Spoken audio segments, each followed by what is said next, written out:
everyone. I am Gwanzon Jamar. Today we will be discussing about the module 2, which is the consumer research process under the marketing 101, the consumer behavior. So guys, I hope you will learn something in this discussion and listen carefully. Learning objectives. To understand the importance of consumer research for firms and their brands as well as consumers. Second, to understand the steps in the consumer research process. Third, to understand the importance of establishing specific research objectives as the first step in the design of a consumer research project. Fourth, to understand the purposes and types of secondary consumer research that is available for making decision or planning future consumer research. Fifth, to understand the specific features and application of different research methods to be carried out in the consumer research studies. Sixth, to understand where data analysis and reporting of findings fit in the research process. Then last, to understand how each element of the consumer research process adds to overall outcome of the research study. For that, what is consumer research process means?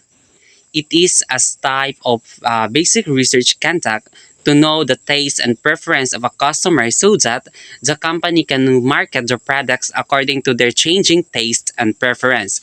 Also, it is a technique used to identify the needs, behavior, and the market motivation of your current potential customers. In direct to the point explanation, the consumer research process is the technique of marketers to study the behavior, taste, and preferences of the target customers. Di ba kita as customers, nagaiba-iba jud ang atong mga preference o taste sa mga bagay-bagay. Kaya as a marketers, ang mga marketers nagakandak sila og study para maaksyonan na nga problem.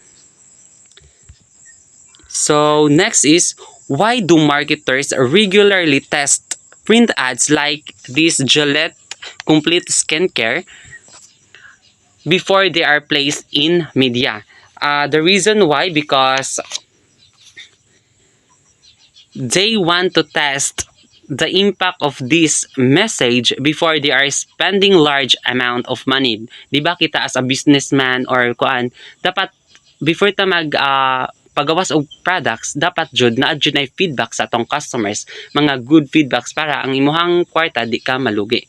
So next, another reason is the print ads or publication consistently offer readers high quality, reliable content that develops credibility, and advertisers can easily leverage this credibility. And also, this can make your ads much more trustworthy. Next is, what is the importance of consumer research process?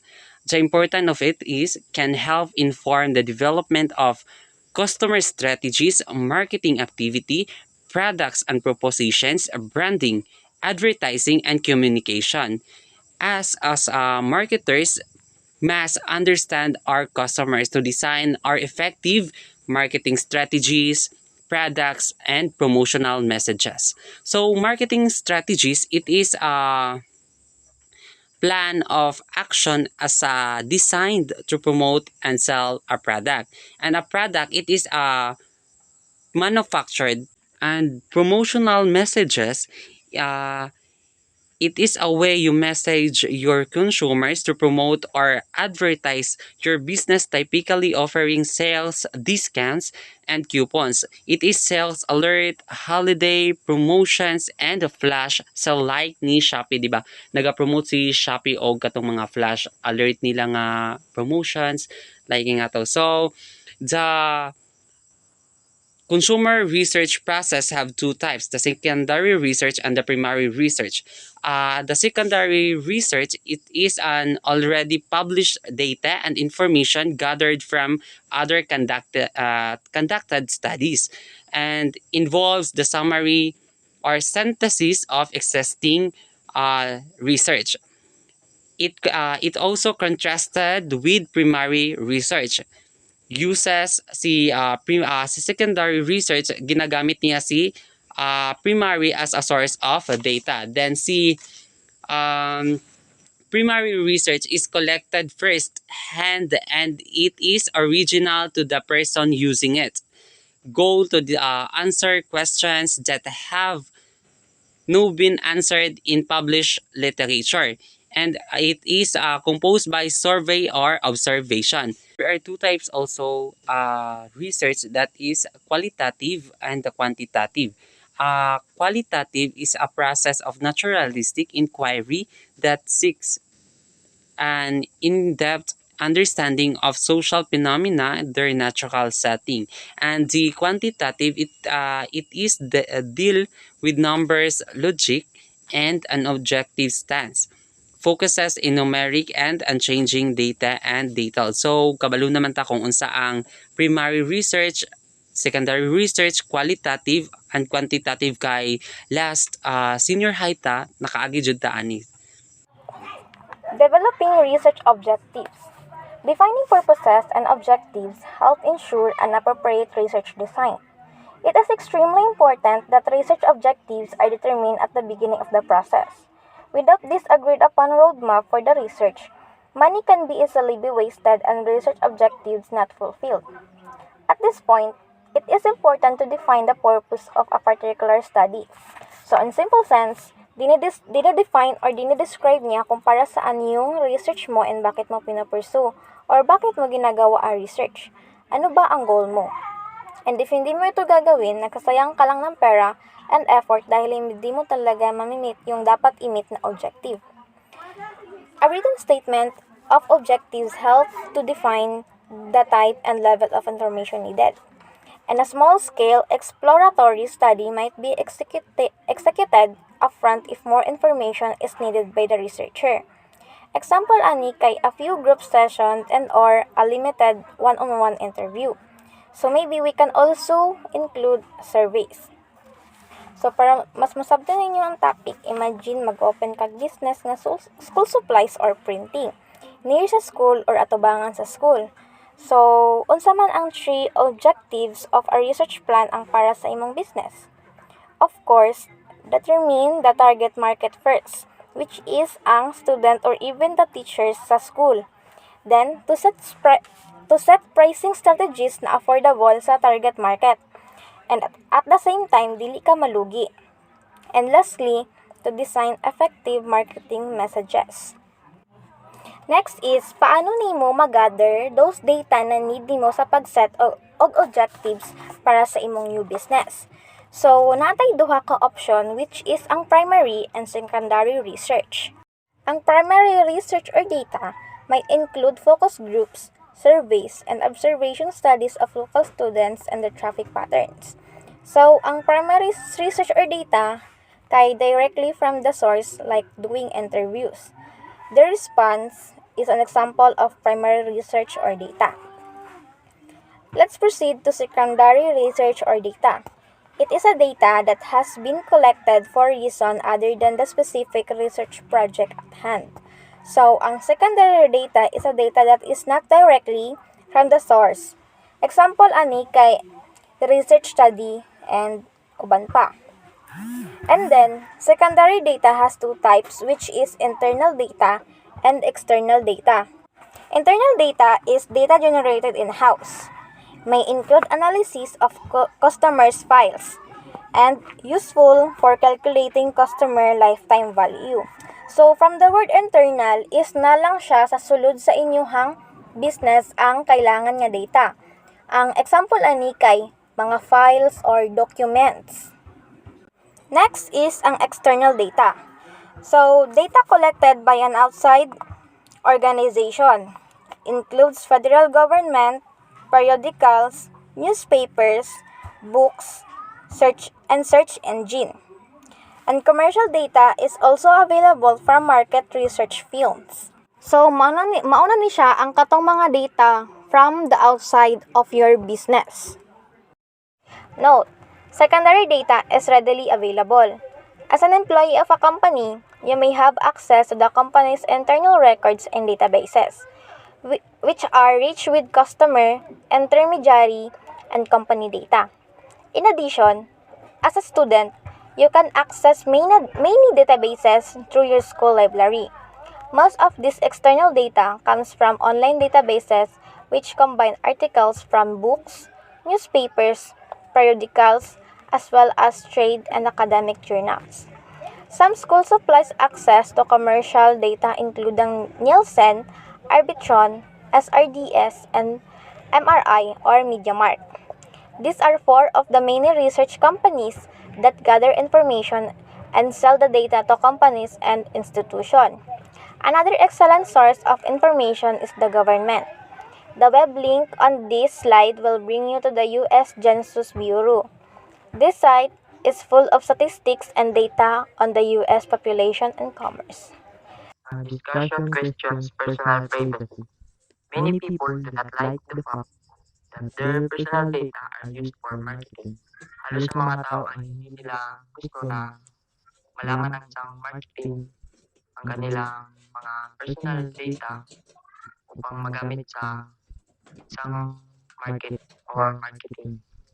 How can marketer justify their needs for data? Paano pangatwiran ng isang marketers ang mga kinakailangan para sa isang data?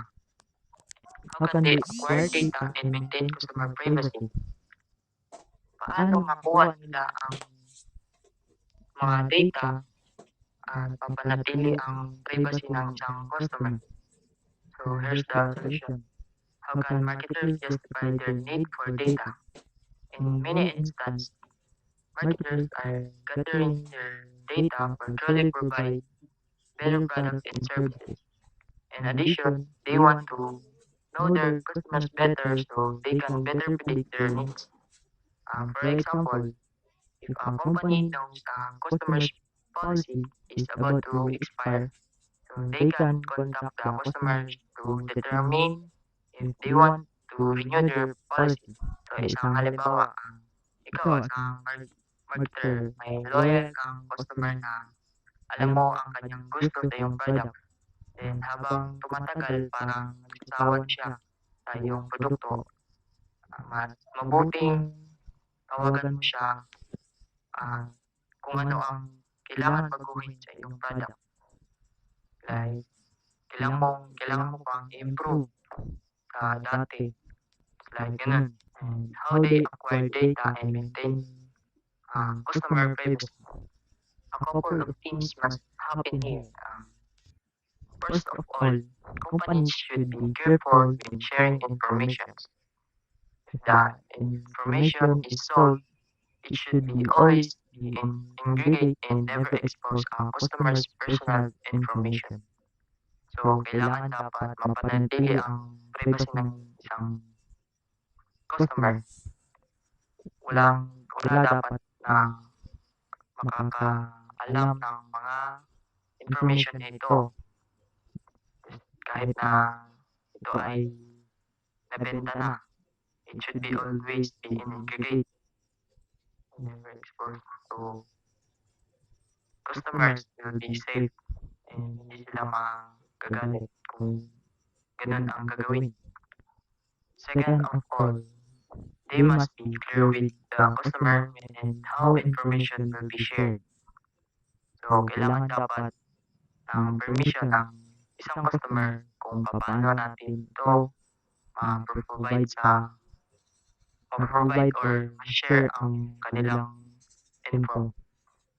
And finally, companies must careful screen their employees who work with personal information to prevent such problems as identity theft.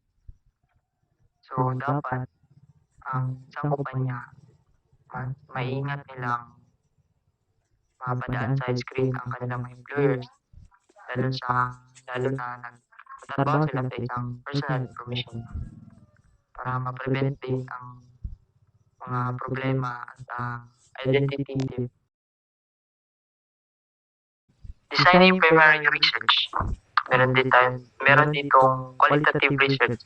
Apat na qualitative research. Then, interviews, focus groups, projective techniques, metaphor analysis. Qualitative research is a great way to begin your primary research. It is extremely helpful in identifying attitudes, true and belief about your product. So, dito na part guys, dito natin makuha ang primary data. Just like sa pag-interview, interview ng mga attitudes, sa mga thoughts and belief about sa yung product. And because these methods generally use small samples, qualitative research techniques are often followed by quantitative process. So, ito ang major types of qualitative research. Qualitative collection method, deep interview. It is also called one-on-one interview. So, mag-one-on-one kayo ng interview. And usually 20 minutes to 1 hour. And non-structured, the interview will often prove to get more feedback. And session is usually recorded. Na-record sila sa voice or mag-video. Deep interview provide important information for targeting positioning and product redesign. It can be as short as 20 minutes or that's up to an hour. So, pwede siyang mahaba, pwede din siyang short video lamang. So, ang minimum na minutes para sa video is 20 at limit ng isang oras. And just as I said kanina, pwede siyang audio and video recording. So that interviewer can play it back or transcribe the session to have all the details. To get most from the subject, an interviewer will usually ask probing questions in order to gain more insight from the subject. Here in probing options for interviews figure 2.3. Ito yung mga pagsisiyasat para sa isang interview. Ito ang options dito kita. So, request for elaboration. Tell me more about that. Pwede mo itong itanong sa isang customer or sa gina-interviewan mo. Give me an example of dito din sa request for definitions. What do you mean by? And what does the term mean to you? Request word associations.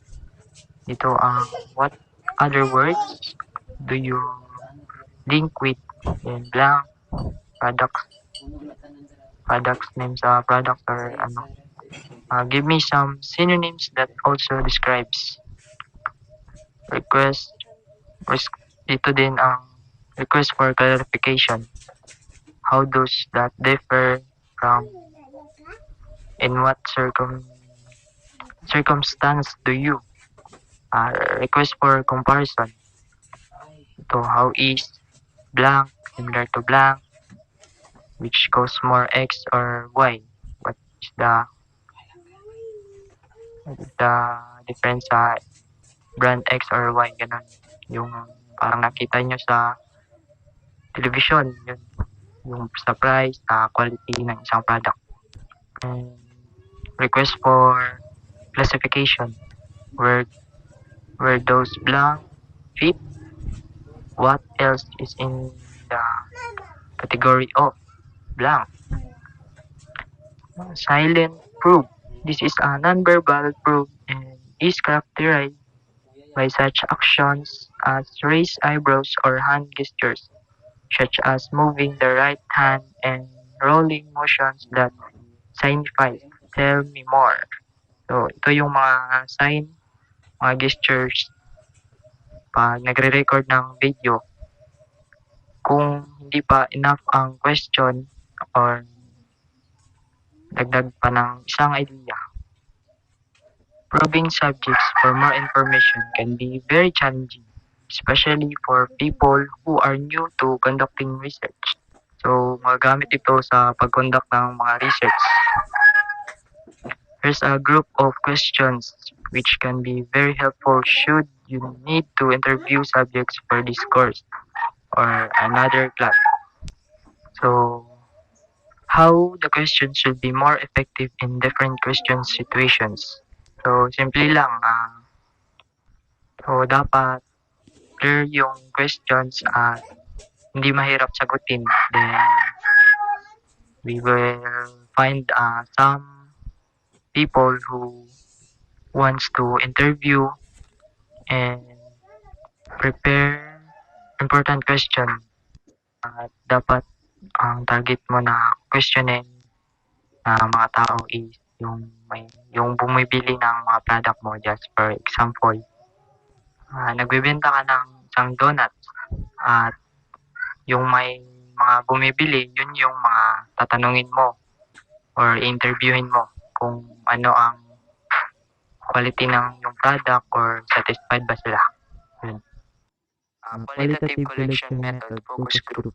8 to 10 participants, respondents are recruited through a screener questionnaire.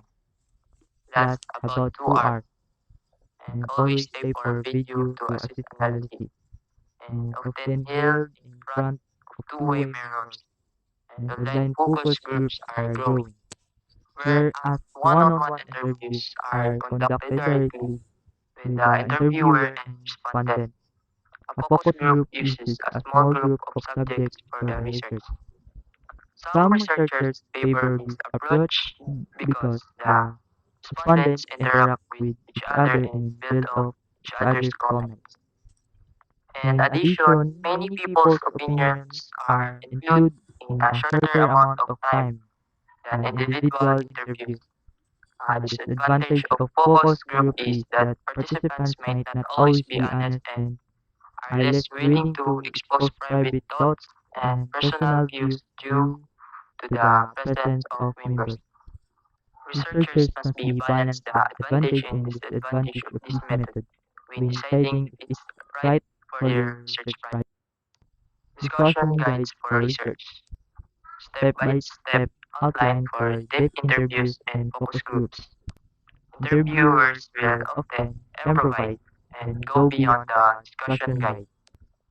Discussion guide are an important part of focus groups and deep interviews.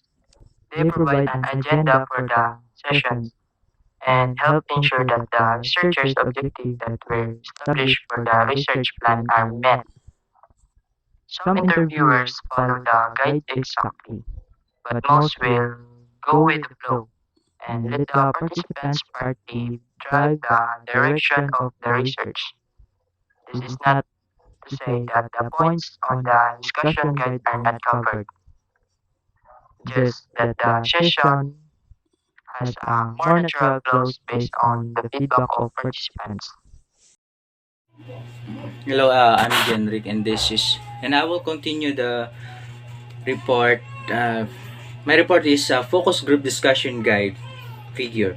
This is an example of discussion guide for a research done for a food manufacturer and marketer. The participants would be screened and then invited to participate in the focus group. The moderator or leader of a focus group would use this guide to bring them through the session.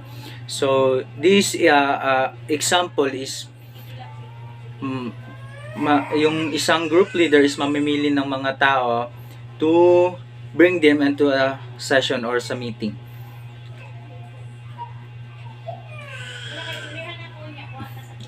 Qualitative collection method, projective techniques.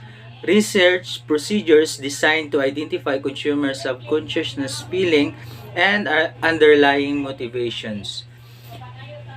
To collect about the information, or this is the collective method. Sa research, you must to identify the consumer subconsciousness feelings and underlying motivation to have an effective research. Consists of a variety of disguise or tests.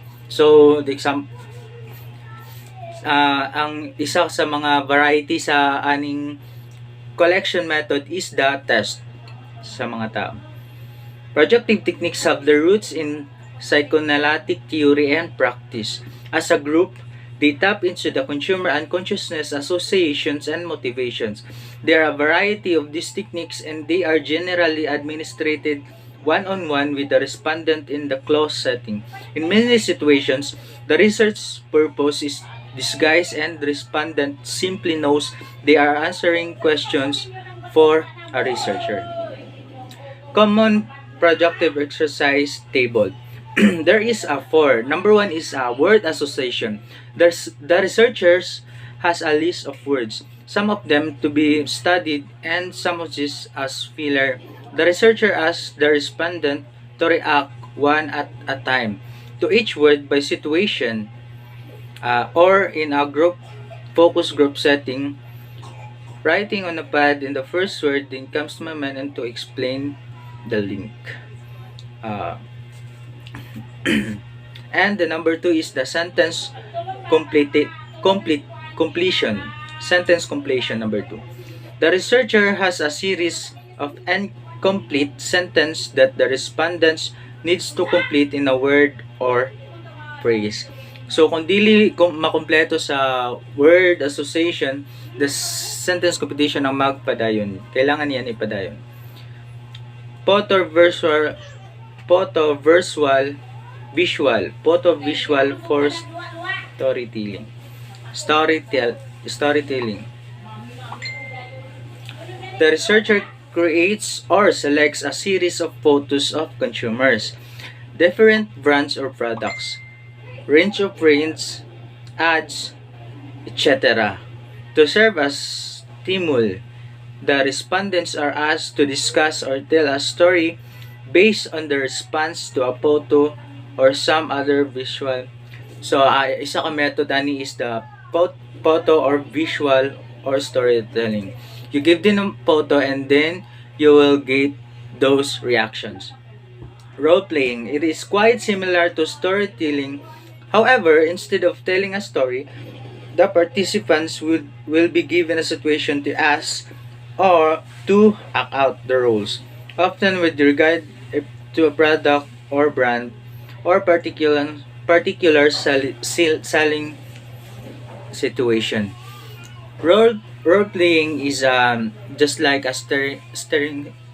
just like the storytelling, it is but it is need to act. Those are the four of the most common projective exercises. You can see by the description of the techniques that it is often important that the researcher does not tell the subject the nature of the study.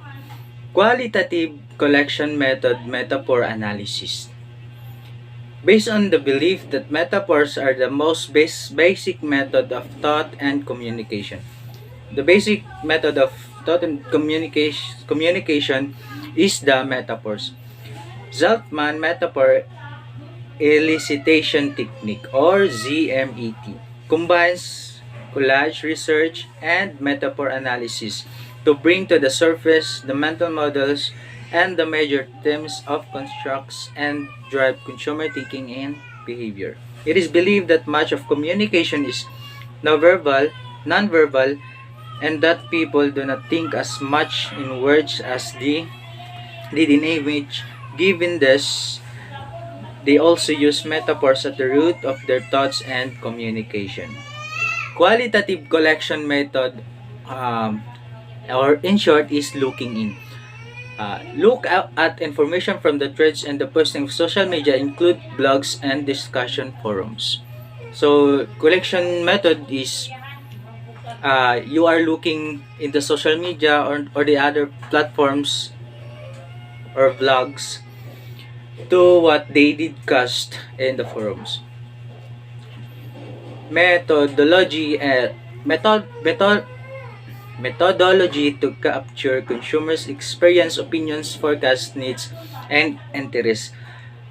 Looking for consumer experience, naghahanap ng mga consumer experience to give their opinions, what they needs, and also asa sila interest. This is an emerging field of consumer research that works to interpret online conversations The wavelength on the slide brings you to conversation, a company that is working in the field with a group social marketing. Good day, everyone. I am Janleo B. Panes. Today, I will discuss designing primary research under quantitative research. Before we start, let us know what is quantitative research. Quantitative are descriptive and empirical. Descriptive is gina-describe and empirical is based on experience or observation. Quantitative research helps marketers predict future needs, trends, and level of satisfaction and are heavily used in research. In quantitative research, we have three tools. First, we have observation, second is experimentation, and the third one is survey questionnaires. Data collection method, observational research. Before we start, let us know what is data. Data is a various kinds of information formulated in a particular way. Therefore, data collection is a process of gathering, measuring, and analyzing accurate data from a variety of relevant sources to find answers to research problems, answers questions, evaluate outcomes, and forecast trends and probabilities. Data could mean a telephone survey, a mail-in comment card, or even some guy with a clipboard asking passers-by some questions. This different data collection breaks down into two. The two methods are primary and secondary. Primary data collection, as its name implies, this is original first-hand data collected by data researchers. This process is initial information gathering step performed before anyone carries out any further or related research. Results are highly accurate. However, the downside as first-hand research is potentially time-consuming and expensive. First method of data collection is observational research tool. It helps marketers to gain an in-depth understanding of relationship between people and product by watching them buying and using product.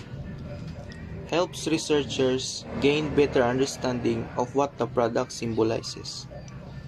In observational research, the researchers does not interact, so no need na mag-interact sa subject, but watches their actions and behavior. This research can be done in stores, mall, and in-home. This is a very helpful in uncovering problem with the product as well as to gain ideas for product improvements and new products. Second method is mechanical observational research. This tool uses mechanical or electrical device to record consumer behavior or response. Mechanical observation involves using various type of machines to collect data which is then interpreted by researchers. With continuing improvements in technology, there are many mechanical ways of capturing data, observational studies. However, these new gadgets tend to be extremely expensive. The commonly used at least and the commonly used and least expensive means mechanically gathering data in observational study is video camera. A video camera offers much more precise means of collection data. In addition, a customer usage of frequent shopping carts at stores will help provide data to the retailers and brand manager. Example, KCC card, SM card, and others. Researchers working in this area must respect the consumer right to privacy. The third method is experimentation. Experimentation is useful for researchers in testing variables including packaging design, alternative price points, and promotional offers. It is helpful for understanding cause and effect situations like the change in sales that associated with a coupon.